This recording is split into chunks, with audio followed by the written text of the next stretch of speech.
السلام علیکم ورحمۃ اللہ وبرکاتہ۔ الحمد للہ وکفى وسلام علی عباده الذین اصطفى والتقى والعفاف والغنى، اما بعد فقد قال الله تبارك وتعالى في القرآن المجيد والفرقان الحميد، فأعوذ بالله من الشيطان الرجيم، بسم الله الرحمن الرحيم،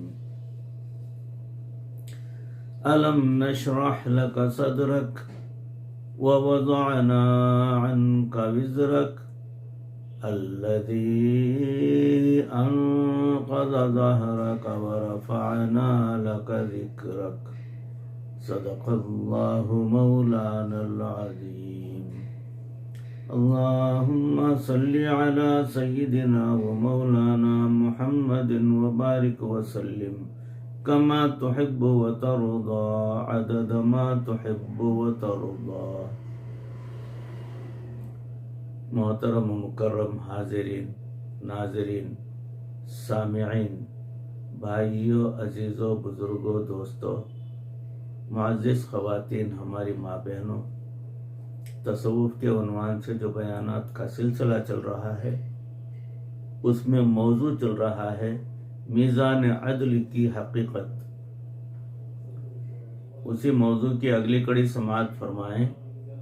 یہ ذرا توجہ طلب بات ہے، اس کو امام احمد نے نقل کیا ہے۔ فرماتے ہیں ایک راہب نے اپنے عبادت خانے میں 60 سال عبادت کی۔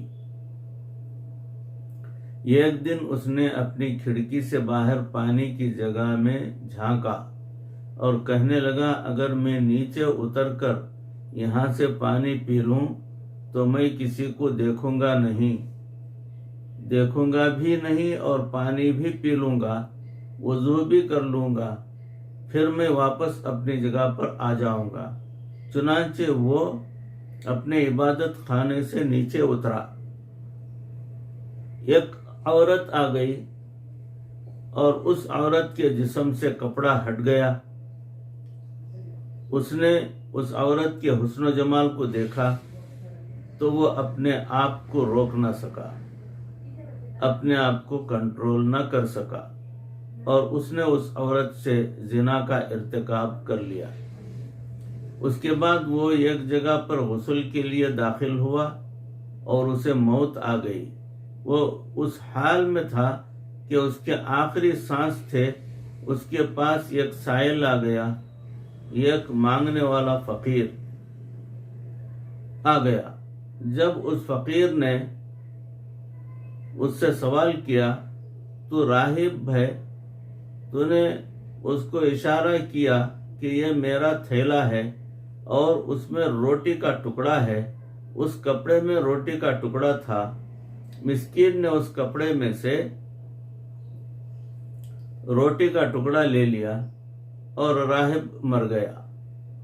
اس راہب کی 60 سال کی عبادت کا وزن کیا گیا تو زنا کا گناہ سب سے زیادہ بھاری نکلا۔ اللہ اکبر! یہ بہت توجہ طلب بات ہے۔ 60 سال کی عبادت ایک طرف اور زنا کا گناہ ایک طرف۔ ایک زنا کا گناہ 60 سال کی عبادت پر بھاری ہو گیا۔ پھر روٹی کا ایک ٹکڑا رہ گیا تھا جو اس نے سائل کو دیا تھا۔ چنانچہ پھر اس ٹکڑے کو لایا گیا اور اس کی نیکیوں کے پلڑے میں ڈالا گیا۔ پھر نیکیوں کا پلڑا بھاری ہو گیا اور اس بندے کو بخش دیا گیا۔ اس آخری جملے پر حضرت اقدس دامت برکاتہم پر رقت طاری ہو گئی اور آپ دیدہ ہو گئے۔ ذرا سوچئے کہ اخلاص کے ساتھ اگر چھوٹا سا عمل بھی کیا جاتا ہے تو میزان میں کتنا وزنی ہوتا ہے کہ وہ گناہوں کے پلڑے کو ہلکا کر دیتا ہے۔ اس حدیث پاک سے بھی یہ معلوم ہوتا ہے کہ اعمال کا وزن کیا جائے گا۔ ابن عساکر نے ابو ہریرہ رضی اللہ تعالیٰ عنہ سے روایت کی ہے کہ نبی صلی اللہ علیہ وسلم نے فرمایا جو شخص وضو کرے پھر وہ صاف کپڑے سے اس کو صاف کر لے، خشک کر لے تو اس میں کوئی حرج نہیں، اگر ایسا نہ کرے تو یہ بہتر ہے، اس لیے کہ قیامت کے دن باقی اعمال کے ساتھ انسان کے وضو کو بھی تولا جائے گا۔ اس حدیث پاک سے بھی ثابت ہوا کہ اعمال کا وزن کیا جائے گا۔ ایک اور حدیث پاک ہے جس کو طبرانی نے اوسط میں حضرت جابر رضی اللہ تعالیٰ عنہ سے نقل کیا۔ وہ فرماتے ہیں کہ نبی صلی اللہ علیہ وسلم نے ارشاد فرمایا، اول یوضع فی میزان العبد نفقته علی اہلہ، قیامت کے دن نیکی کے پلڑے میں سب سے پہلے جو عمل ڈالا جائے گا وہ بندے کا اپنے اہل خانہ کو دیا جانے والا نفقہ یعنی خرچہ جو ہے وہ ڈالا جائے گا۔ سبحان اللہ۔ اگر وسعت ہو تو گھر والوں کو تنگی نہیں کرنی چاہیے، نہ ہو تو پھر تو صبر والی بات ہے، مگر بعض مرد حضرات اس کو جو ہے ہتھیار کے طور پر استعمال کرتے ہیں، بیویوں کو ستاتے ہیں، ان کا دل دکھاتے ہیں اور ان کو خرچے سے تنگ رکھتے ہیں۔ بھئی تربیت کا معاملہ ایک حد تک ہوتا ہے لیکن اذیت کی حد تک نہ پہنچے۔ خود تو دوستوں میں بیٹھا رسگولے کھا رہا ہے اور گھر والوں کے پاس بچوں کو دینے کے لیے دودھ بھی نہیں ہے، قیامت کے دن سب سے پہلے اپنے اہل خانہ کو خرچہ دیتا تھا، اس کو نیکی کے پلڑے میں رکھا جائے گا۔ چنانچہ ہر انسان چاہے گا کہ میرا عمل ایسا ہو جو نیکی کے پلڑے کو جھکا دے، اس لیے ہمیں اپنے اہل خانہ کے ساتھ خرچ کے معاملے میں اپنی استطاعت کے مطابق حسن سلوک کا مظاہرہ کرنا چاہیے۔ جن علماء نے کہا کہ اعمال نامے کو تولا جائے گا اس کے پاس بھی دلائل ہیں۔ امام ترمذی اور امام حاکم نے ابن عمر رضی اللہ تعالیٰ عنہ سے روایت کی کہ رسول اللہ صلی اللہ علیہ وسلم نے ارشاد فرمایا، قیامت کے دن میری امت کے ایک بندے کو پیش کیا جائے گا، اس کے گناہوں کے 99 دفتر ہوں گے، ان میں سے ایک دفتر اتنا بڑا ہوگا کہ جہاں تک نگاہ جائے گی وہ دفتر نظر آئے گا۔ اس سے یہ کہا جائے گا، یہ جو تیرے گناہ لکھے ہوئے ہیں ان کرتوتوں میں سے کسی کا انکار کرتا ہے؟ وہ کہے گا، اے میرے پروردگار، میں انکار نہیں کرتا، میں نے خطائیں کی ہیں۔ اس سے پوچھا جائے گا، کیا تمہارے اوپر میرے لکھنے والے فرشتوں نے کوئی ظلم کیا؟ کیا کچھ زیادہ لکھ دیا ہے؟ وہ کہے گا، نہیں اے پروردگار نہیں۔ کہا جائے گا، کیا اللہ نے تیرے اوپر ظلم کیا ہے؟ وہ بندہ اس بات کو سن کر ڈر جائے گا، وہ کہے گا، اے پروردگار نہیں، آپ نے ظلم نہیں کیا، میں نے ہی اپنے پاؤں پر کلاڑیاں ماری تھیں۔ اس سے کہا جائے گا، البتہ تیری ایک نیکی ہمارے پاس ہے اور آج کے دن تیرے اوپر کوئی ظلم نہیں کیا جائے گا۔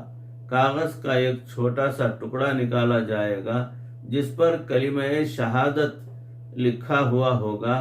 پھر وہ بندہ پوچھے گا، اے پروردگار، گناہوں کے اتنے دفتروں کے مقابلے میں یہ کاغذ کا چھوٹا سا ٹکڑا کیا اوقات رکھتا ہے؟ اس سے کہا جائے گا، تمہارے اوپر ظلم نہیں کیا جائے گا، ایک پلڑے میں اس کے گناہوں کے 99 دفتروں کو رکھا جائے گا اور وہ چھوٹا سا کاغذ کا پرزہ اس پرزے کو پلڑے میں رکھا جائے گا۔ گناہ ہلکے ہو جائیں گے اور وہ کاغذ کا ٹکڑا نیچے کی طرف کو جھک جائے گا، وہ پلڑا بھاری ہو جائے گا۔ پھر اس سے کہا جائے گا تم پر کوئی ظلم نہیں کیا جائے گا۔ کاغذ کا ٹکڑا اس لیے بھاری ہو جائے گا کہ اللہ کے نام سے کوئی چیز وزنی نہیں ہو سکتی۔ سوچئے کہ قیامت کے دن اللہ رب العزت کے ہاں اس کلمے کی کیا قدر و قیمت ہوگی۔ اس حدیث مبارکہ سے پتہ چلتا ہے کہ قیامت کے دن اعمال کو تولا جائے گا۔ امام احمد رحمۃ اللہ علیہ نقل فرماتے ہیں کہ ابن عمر رضی اللہ تعالیٰ عنہ نے روایت کیا ہے کہ نبی صلی اللہ علیہ وسلم نے فرمایا قیامت کے دن نامہ اعمال کو لایا جائے گا اور ایک پلڑے میں بندے کے اعمال کو رکھا جائے گا اور دوسرے پلڑے میں ایک بطاقہ، ایک کاغذ کا چھوٹا سا ٹکڑا رکھا جائے گا، اس پر کلمہ شہادت لکھا ہوا ہوگا۔ وہ پلڑے میں اس کو آدمی کے ساتھ ہی رکھا جائے گا تو وہ کاغذ کا ٹکڑے والا پلڑا اس کے گناہوں والے پلڑے سے بھاری ہو جائے گا اور جھک جائے گا۔ اس حدیث سے مبارکہ سے بھی پتہ چلتا ہے کہ اعمال نامے کو تولا جائے گا۔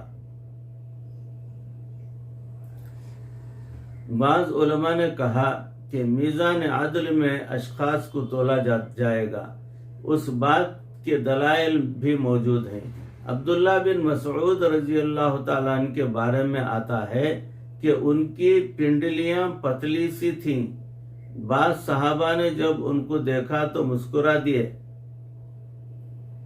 ان کو مسکراتا دیکھ کر نبی صلی اللہ علیہ وسلم نے فرمایا اتعجبون من دقت ساقیہ والذی نفسی بیدہ لہما فی المیزان اثقل من احد۔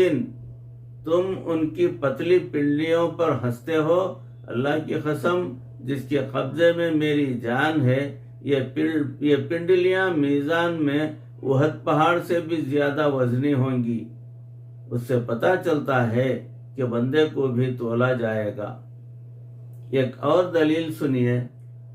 اس روایت کو شیخان نے ابو ہریرہ رضی اللہ تعالی عنہ سے روایت کیا ہے کہ نبی صلی اللہ علیہ وسلم نے فرمایا جس نے اللہ کے راستے میں نکلنے کے لیے گھوڑا پالا اللہ پر ایمان اور تصدیق کے ساتھ، چنانچہ اس گھوڑے کا چارہ اور اس کا پینا اور اس کی لید اور اس کا پیشاب قیامت کے دن نیکیوں کے پلڑے میں رکھا جائے گا اور اس پلڑے کے اندر تولا جائے گا۔ اللہ اکبر۔ اس سے پتہ چلتا ہے کہ واقعی انسان اور اس کی ایسی چیزوں کو تولا جائے گا۔ اس پر ایک اور حدیث پاک بھی دلیل کے طور پر موجود ہے۔ نبی صلی اللہ علیہ وسلم نے ارشاد فرمایا میں نے ایک عورت کو دیکھا جسے لایا گیا اور اسے میزان کے ایک پلڑے میں ڈالا گیا اور دوسرے پلڑے میں احد کا پہاڑ رکھا گیا تو وہ عورت احد کے پہاڑ سے بھی زیادہ بھاری نکلی۔ لوگوں نے کہا ہم نے تو ایسا کبھی نہیں دیکھا کہ ایک عورت احد پہاڑ سے بھی زیادہ بھاری ہو۔ ان کو بتایا گیا اس عورت کے 12 بچے فوت ہوئے تھے۔ یہ آہیں پی جاتی تھی اور آنسوؤں کو روک لیتی تھی۔ اس کے صبر کی وجہ سے اللہ تعالیٰ نے اسے احد کے پہاڑ سے بھی زیادہ بھاری بنا دیا۔ دیکھیں زندگی میں جو مشکلیں اور مصیبتیں آتی ہیں ان پر جو لوگ صبر کرتے ہیں وہ قیامت کے دن اللہ کی نظر میں احد پہاڑ سے بھی زیادہ وزن رکھنے والے ہوں گے۔ بھائیوں، عزیزوں، بزرگوں، دوستوں، موضوع چل رہا ہے، فی الوقت موضوع کو یہیں روکتا ہوں۔ انشاءاللہ اس کی اگلی کڑی اگلی نشست میں آپ کی روبرو پیش کرنے کی کوشش کروں گا۔ اللہ رب العزت ان کہی سنی باتوں پر اس عاجز کو بھی آپ تمام کو بھی عمل کرنے کی توفیق عطا فرمائے۔ اللہ ہمارے گناہوں کو معاف فرمائے۔ اللہ ہماری اگلی پچھلی تمام خطاؤں کو درگزر فرمائے، اعمال صالحہ کی توفیق عطا فرمائے، بد اعمالیوں سے ہماری مکمل حفاظت فرمائے، مرتے دم تک کسی کا محتاج نہ بنائے۔ پروردگار ایمان پر اور کلمے والی موت پر ہمارا خاتمہ فرمائے۔ وآخر دعوانا ان الحمد للہ رب العالمین۔ السلام علیکم ورحمۃ اللہ وبرکاتہ۔